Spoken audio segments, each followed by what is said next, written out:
Oh, hey guys. What's going on? This is Dave Trevor. Welcome. This week's singing lesson is entitled Pitch. So let's go ahead and get started here. I looked in a lot of different places and I was trying to find a good definition for it. And from a young Webster's Reader's Dictionary, I found this definition here: highness or lowness of a particular sound. So that's what pitch is. Pitch is highness or lowness of a particular sound, okay? So with that being said, I've got my keyboard right here and I'll just give you guys an example. So the basic one, this is a C chord, or sorry, a C note. I'll turn up a little bit in case you can't hear it. So that would be a pitch of C. Ah. Pretty simple, right? So, you could have like C, or you could have like a D, or you could have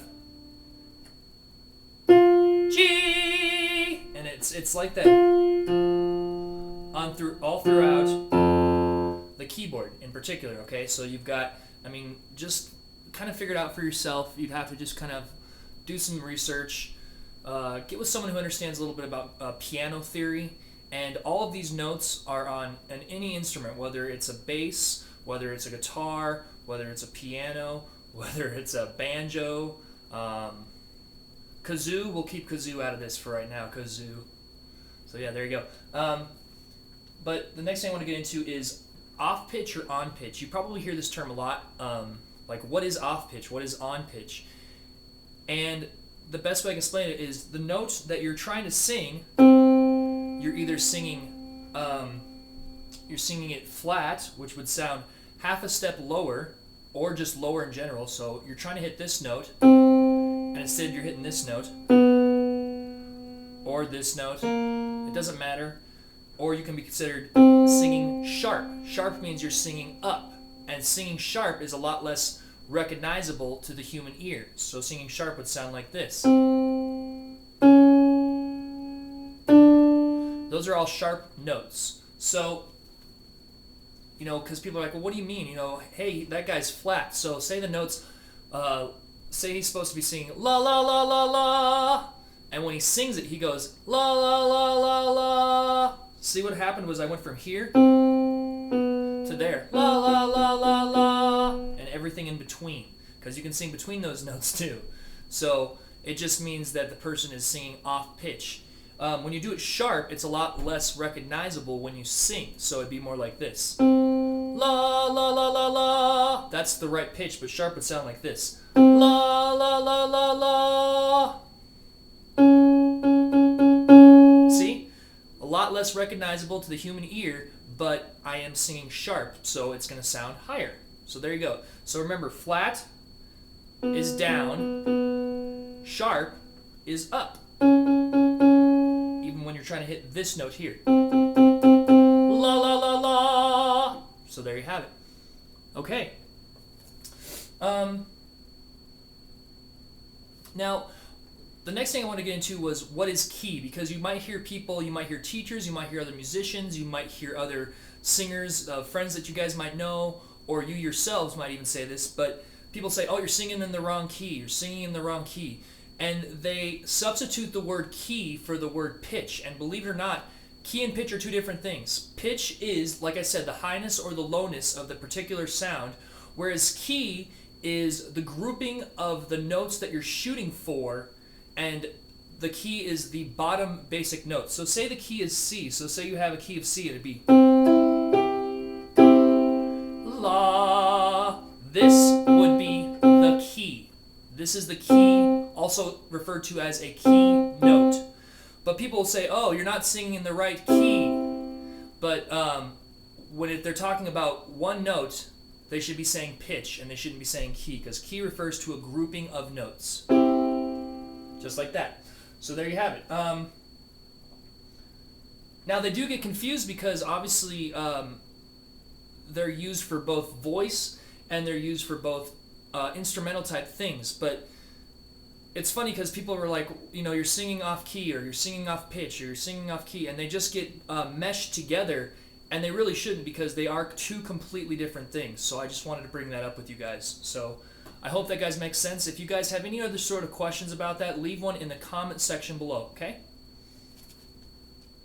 Now this is a great point here, because I wanted to bring this up because you see this a lot with American Idol, and American Idol is kind of funny because they try to test to see if a person's a good singer, but they don't give them any accompaniment.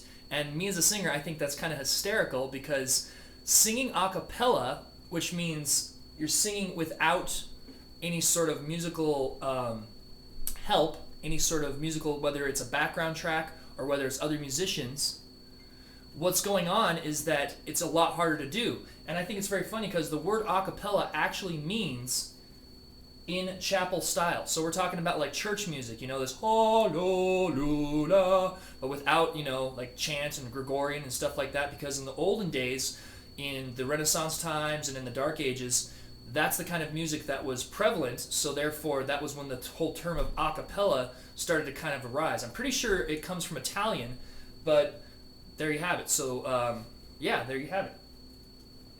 Now the funny thing is it's very easy to go flat if you sing a cappella.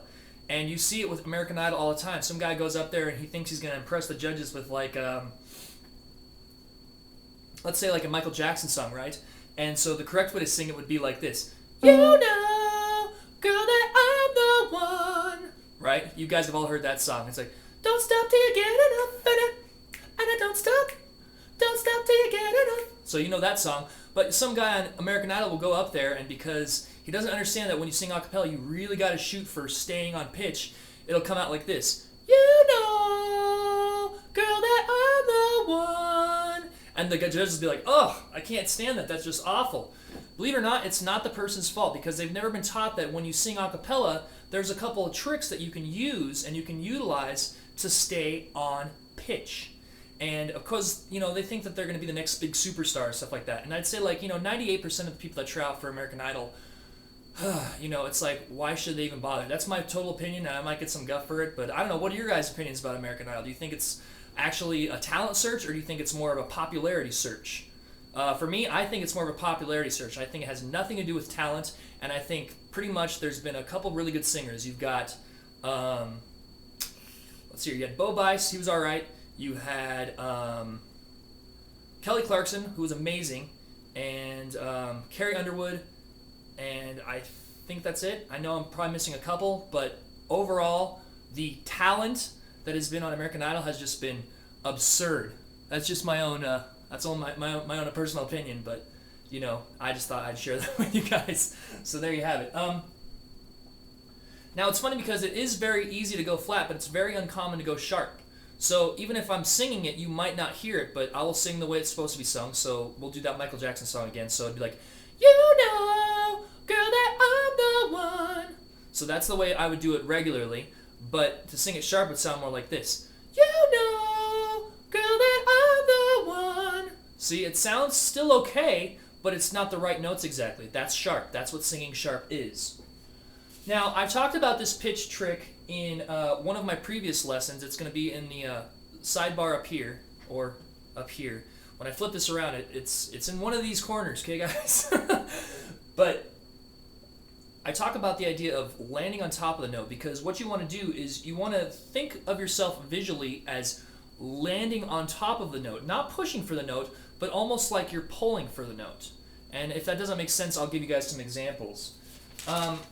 Pushing for the note, what it does is it puts strain on the vocal cords, and that's the last thing you want, especially if you're trying to sing on pitch, and especially if you're trying to do any sort of thing a cappella, because you're never gonna reach for that note, even if it might not be a note that's like super high or super low. If you're pushing for those notes, you're never gonna get them. You're just not gonna get them. It's just the way it works. But if you're pulling for it, it's a lot easier. So I'll demonstrate pushing. So say, let's see here. Let's just say that a girl's trying to hit this note. Now she's going to be pushing for it. So when you push for it, it's going to sound like this.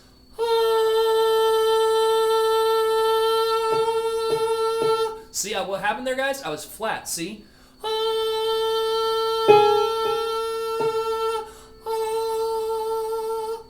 that's me pushing for the note, but here's me pulling the note. It's like I visually have landed on top of the note, and then I'm going to sing that particular note. Oops.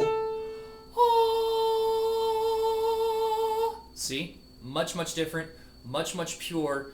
That's what it is. I'll give you another one in a lower range so you guys can get the idea. Let's see here.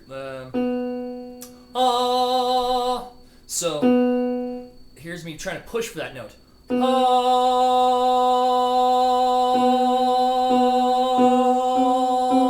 See, I'm almost sharp. Again, I'm pushing for that note, so I'm not hitting that correct note. Here's me pulling that note. See? Ta-da! Easy. So remember that you're not pushing for those notes, guys. You're pulling from those notes. Think you're already landing on top of the note. Just visualize yourself. And you have to close your eyes to do it. Do it. Whatever sort of metaphor or thing that you might think of to give yourself that sort of visualization, just do it. Just run with it. Just go for it. So, there's that point. All right, so now we're going to be getting into the question of the week. And this was from... grab my phone here. This is from Sasha Girl 52. She asked, if you don't have the waves of your voice, like how you said where and start, could you still be considered a good singer? My friends rated me 9 out of 10, but I feel like I have a voice like that to be good, but I'm not sure if I could still be classed as an okay singer. So Sasha Girl 52, thank you so much for the question. That was a reference to the last lesson, which was entitled Singing Tips 13, How to Find Your Own Style, Part 2. So, again, thanks for the question. What she's kind of saying, guys, is, you know, I don't have a vibrato. Does that mean I don't still have a good voice? The answer is, yeah, you still probably could have a good voice. I wrote down a few artists that don't have any sort of vibrato, and they're all different genres, just to prove my point. You've got Ashanti. She did a bunch of stuff with Ja Rule, and she's also still kind of doing some stuff here and there. In underground sort of type things. You got Joni Mitchell, who did that one song. It's a folk song back in the 70s, but she was very, very successful. You have Metric, who's been on the radio, and they've been in radio play for the last couple years. Again, she has no vibrato. And you have Beck, and Beck does not have vibrato. He never has. He was very popular back in the mid-90s, and he was very, very successful. He's still making music to this day, I think.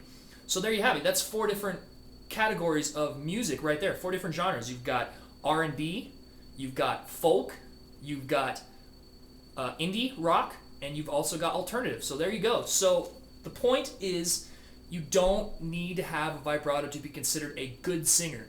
What the vibrato does is it adds another layer, it adds another element on top of your own voice.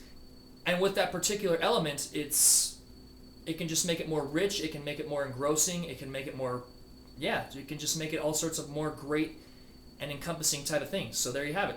So I hope that answered your question. If you guys have any other sort of comments or questions about that, go ahead and also leave me a question in the comment section below. I wanted to give a special shout out, 2 special shout outs actually. The first is for one of my subscribers / viewers. His name is It's Jay Dixon, and I'm gonna make sure you guys gotta check out his channel right here. Bam! It's really cool because he's really talented. He's an R&B singer. He's like 21, but he's got this really unique style and this really like sexy voice. That's the best way to say it. He's got some Usher in him for sure. So check him out. Subscribe to him too, guys, because he's really awesome. And Jay Dixon, I wish you all the best of luck, my friend. And the other one is I wanted to give a shout out to Blago Fan Club. They're in my subscribe to box on my page right here.